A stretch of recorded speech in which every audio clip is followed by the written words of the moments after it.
Do you remember the clip of value?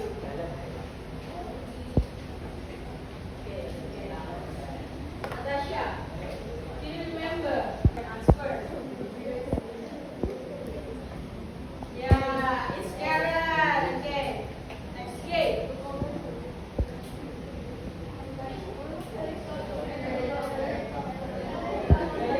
Why?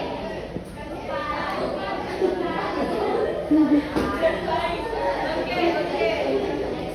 Is it fly? Yeah, it's a computer. And next game. Why?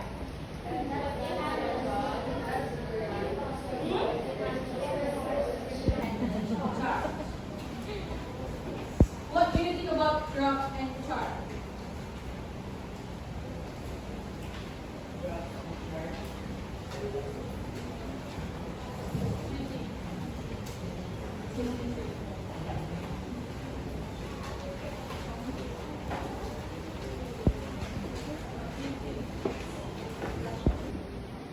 It's another example.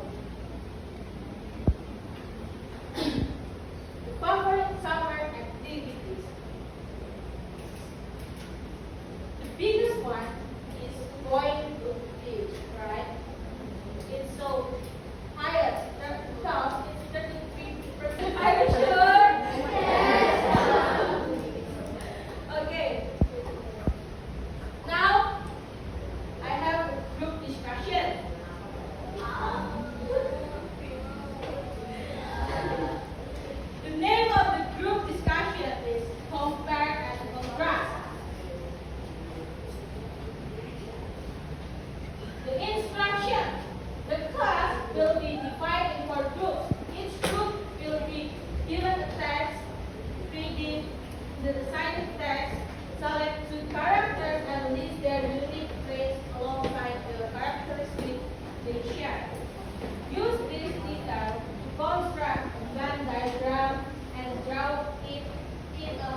Okay. Okay, it's good. Thank you. Now, it's assignment for you. Why? It's only assignment. It's okay. It's easy. You can do it. Yes. Okay. The instruction. Choose one technique. Pie chart, bar graph, Venn diagram for organizing the profile information. Create your own visual output that include 2 until 3 sentences. Explain why this specific technique was the perfect chart or graph for your data. Is it clear instruction? Clear? Yes.